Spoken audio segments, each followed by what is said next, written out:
Bismillahirrahmanirrahim. Pertama saya datang ke Bandung tahun 2007. Saya tuh bawa ijazah Al-Azhar itu saya tawarin ke pesantren-pesantren di seluruh Bandung, Bandung Barat, Kabupaten Bandung saya tawarin. Saya keliling tuh. Saya tinggal di Dewi Sartika, keliling sampai ke Cileunyi, sampai ke Sumedang, balik lagi terus ke arah sana ke Cimahi, Padalarang, ke arah sana Buah Batu ke sampai ke selatan. Saya keliling untuk nawarin ijazah Al-Azhar siapa yang mau menerima saya jadi guru di pesantren atau di madrasah. Dan ternyata alhamdulillah semuanya menolak. Alasannya semuanya sama, Ustadz, ini kita lebih banyak gurunya daripada muridnya. Jadi udah nggak bisa nerima guru lagi. Oh iya Pak, tapi disimpan aja lah Pak ijazah saya mah. Nanti siapa tahu suatu saat Bapak butuh tinggal telepon saya. Oh iya ya Ustadz. Terus saja selama 1 bulan nggak ada yang manggil saya. Kalau ada anak Unisba di sini, saya juga pernah ngelamar di Unisba jadi dosen tapi nggak diterima. Jadi benar-benar nggak jelas gitu. Akhirnya karena saya nggak diterima di mana-mana jadi dosen, jadi guru, saya inisiatif, daripada saya nganggur di rumah, mending saya nerjemahin buku aja. Saya bisa bahasa Arab, saya cari buku-buku yang belum diterjemahkan, saya terjemahin. Udah selesai saya terjemahin, akhirnya saya tawarin ke penerbit. Ternyata penerbit nggak ada yang mau nerbitin. Saya kasih ini naskahnya, nih Pak, saya udah terjemahin buku ini. Aduh, ini kamu nggak disurvei dulu, ini udah diterbitin sama penerbit yang lain. Saya nggak tahu kalau itu udah diterbitin. Yang saya tahu aja, oh ini kayaknya bagus nih bukunya nih, saya terjemahin. Ternyata udah diterjemahin oleh yang sekarang jadi ustadz saya juga. Dia duluan terjemahin dan lebih bagus terjemahannya daripada terjemahan saya karena saya belum berpengalaman. Nilai saya tuh dikasih C gitu. Nilai terjemahannya kan ada C, B, A+. Saya mah C. Baru belajar benar menerjemahkan. Bahasanya kaku banget, ditolak. Akhirnya saya berpikir, oh kalau misalnya buku terjemahan udah banyak yang diterjemahin orang, kenapa saya nggak buat buku sendiri? Saya buat buku sendiri. Judulnya Tadabbur Al-Quran. Saya buat sampai saya tipes loh ngebuat buku itu. Sampai jatuh tipes, wah luar biasa. Sebulan saya bed rest karena udah capek banget siang malam buat buku. Modalnya itu laptop yang harga 1 juta, second Toshiba yang gede banget, yang tebel gitu, yang sandarannya itu udah patah. Jadi kalau saya mau nulis tuh saya nempelin sandarannya tuh di dinding biar nggak jatuh nyeblak ke belakang gitu. Ini benar-benar perjuangan. Ternyata udah selesai saya tulis buku, saya tawarin lagi ke penerbit-penerbit dan nggak ada yang nerima juga. Lihat, jangan selalu melihat sesuatu yang buruk itu akhir dari segalanya. Bisa jadi keburukan yang kita anggap itu adalah awal dari kebaikan yang dalam bentuk kejutan-kejutan di masa yang akan datang. Itu awal dari kebaikan. Akhirnya karena saya nggak ada yang mau nerbitin, ada yang mau nerbitin tapi biayanya murah banget, nggak logis gitu. Dia katanya ini nggak bisa pakai royalti, ini beli jadi langsung sekali berapa? 700.000. Hah? 700.000 untuk sekian ribu eksemplar. Akhirnya saya tarik, nggak jadi deh kalau 700.000 doang. Karena nggak ada yang mau nerbitin, kenapa nggak saya terbitkan sendiri? Kan ide itu perlahan-lahan muncul ya. Ya udah saya terbitin sendiri aja. Saya buat penerbit, kan penerbit gampang, beda dengan percetakan ya. Akhirnya saya minta ISBN gitu dari Perpustakaan Nasional, saya kirim naskahnya, didapat dalam seminggu dia kirim kode ISBN-nya, saya edit sendiri, saya desain sendiri. Pokoknya jelek banget dah desainnya. Nanti kalau tahu buku pertama saya itu desainnya asli made by Hanan banget tuh. Desain dari nggak pakai Corel Draw, nggak pakai misalnya Photoshop, pakai PowerPoint, terus di save as-nya tuh jadi image gitu, coba bayangin. Karena nggak bisa Corel Draw, nggak bisa Photoshop, jadi main PowerPoint aja yang bisa presentasikan. Udah saya edit pakai PowerPoint, terus save-nya pakai image, udah gitu dikecil-kecilin biar ukuran buku gitu. Udah pokoknya manual banget. Saya cetak, nggak ada duit. Alhamdulillah saya minjem. Alhamdulillah saya minjem ke teman saya.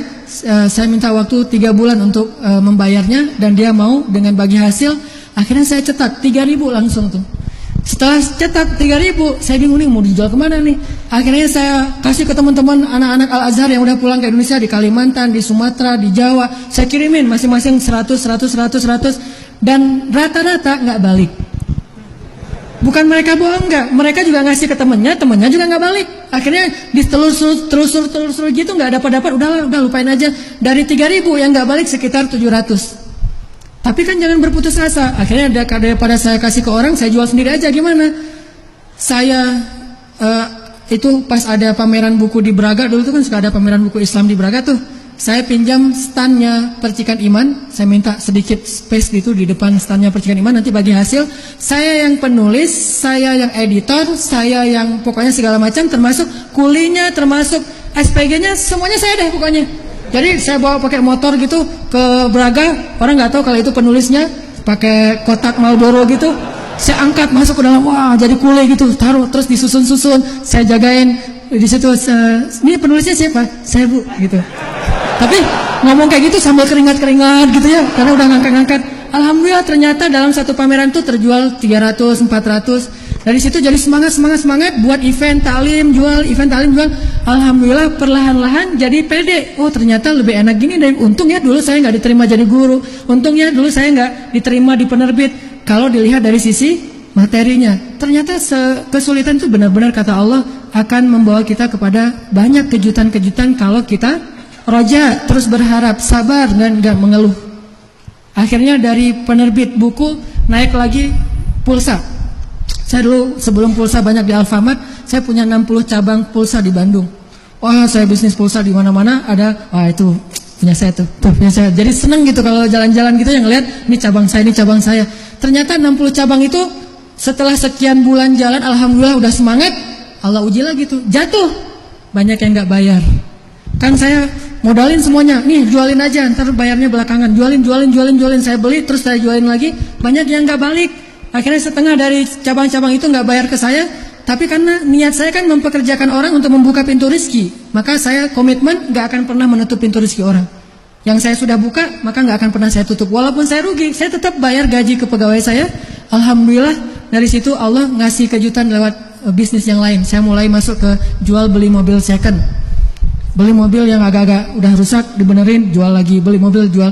Dari situ naik lagi ke properti. Sampai alhamdulillah Allah kasih banyak sekali kemudahan-kemudahan. Jadi bisa saya mendapatkan rumah pertama saya di Cianjuang, itu kejutannya luar biasa. Dan ini juga bisa di-share mudah-mudahan tahadus bin nikmah, gara-gara sholat asar di masjid.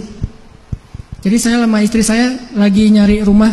Kita udah lama ngontrak, pengen punya rumah sendiri. Dan saya pengen banget ngerasain cuci mobil sendiri di garasi itu bagi saya tuh penting banget tuh. Cuci mobil sendiri di garasi dulu tuh, wah keren banget. Sekarang mah aduh, entah berapa bulan yang lalu saya cuci mobil sendiri, udah gak mau lagi. Dulu kan, sekarang udah sok-sok gaya gitu ya.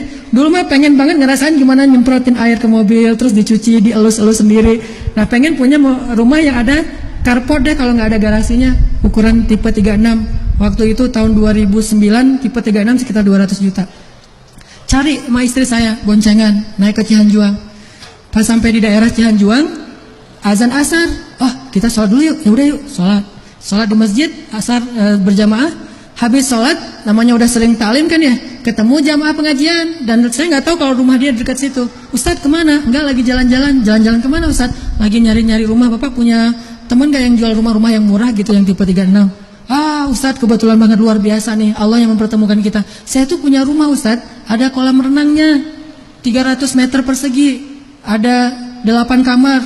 Ustadz lihat dulu deh rumah saya. Saya pas dibilang ada kolam renangnya 300 meter persegi, 3 mobil, garasinya, saya mah senyum-senyum aja. Ini mah bukan tipe saya sebenarnya.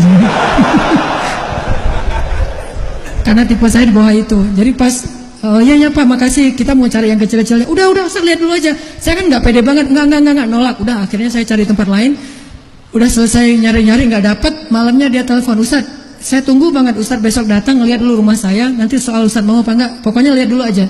Karena dia udah maksa banget, saya datang. Pas datang saya ngeliat gerbangnya tinggi gitu. Saya sama istri saya senyum-senyum aja. Jangan terlalu berharap ya, kita mah daripada putus asa gitu saya bilang. Ya kan kita memuliakan orang yang mengundang ya gitu.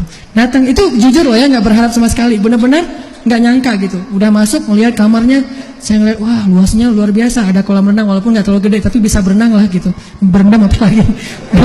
Cianjuang tapi nggak kepake. Sekarang udah nggak ada lagi kolam renangnya karena dingin banget. Udah gitu akhirnya beningnya luar biasa. Kamarnya gede-gede lagi, garasinya apa, saya lihat wah ini 3 mobil nih. Udah selesai gitu, gimana Ustadz? Ya luar biasa nih Pak rumahnya gitu. Ustadz, ini ada yang nawarin 700 juta, nggak saya kasih kata dia. Tapi buat Ustadz, terserah Ustadz deh. Hah? Terserah gimana Pak? Menurut Bapak? Ya Ustadz ada duitnya berapa? Aduh saya mah nyarinya yang 300 juta aja Pak. Paling mahal juga 300 juta. Ya udah 300 juta kata dia. 300 juta, jadi 700 juta ada yang nawarin nggak dikasih, ke saya dikasih 300 juta, udah 300 juta aja. Hah? 300 juta, beneran ini Pak? Beneran. Terus saya senyum-senyum lagi sama istri saya, kenapa Ustaz senyum-senyum? Kalau cashnya sih adanya 20 juta Pak. Kacau itu nih. Saya nyari rumah 300 juta, cashnya 20 juta. Rencana saya mau dikreditkan ke bank syariah. Cuma kan nggak punya teman juga di bank syariah, pokoknya cari aja dulu. Saya waktu itu lagi ngebaca buku The Secret tuh. Pokoknya lakukan saja, nanti gimana nanti gitu ya. Ditambah lagi dengan iman kan, secret iman lah gitu. Saya mah adanya DP-nya 20 juta Pak, ntar ya saya cari bank dulu yang mau kredit. Kata bapak itu, Ustaz, udah nggak usah mikirin kredit ke bank, kredit ke saya aja. Mana DP-nya 20 juta. Berapa tahun Pak? Terserah Ustaz berapa tahun. Alhamdulillah 2 tahun lunas, 300 juta tanpa bunga, kredit pula. Itu luar biasa, langsung dibuatin dibalik nama sama dia. Dan ini semuanya saya baru teringat, mudah-mudahan nih husnuzon saya, bukan kepedean tapi husnuzon, karena saya pernah memudahkan urusan seseorang, Allah memudahkan urusan kita di tempat yang lain, dan itu terbukti banget. Tapi yang Allah mudahin jauh lebih keren daripada yang saya mudahin. Saya mah ngemudahin orang paling 100 ribu, 200 ribu, Allah ngemudahinnya tuh ratusan juta kan. Jadi benar banget kata Allah, sedekah itu 700 kali lipat atau tanpa batas, dan bersabar terhadap ujian dan segala macam, bertakwa, pasti dikasih kejutan deh. Dari situ saya makin pede nih, oh kalau ada masalah berarti mau ada kejutan, ada masalah berarti mau ada kejutan. Sehingga terus saja ngandelin itu dalam hidup. Makanya saya tadi bilang, kalau misalnya ngandelin usaha saya, kepintaran saya, kayaknya nggak bisa nyaman. Tapi kalau ngandelin Allah, selalu berharap sama Allah, pakai cara-cara ulul albab, bukan cara-cara orang yang licik. Yaitu dengan cara beramal dulu, nanti Allah yang bayar. Gak usah berharap berapa, di mana, Allah yang ngasih deh. Kalau gak dikasih di dunia, pasti dikasih di akhirat.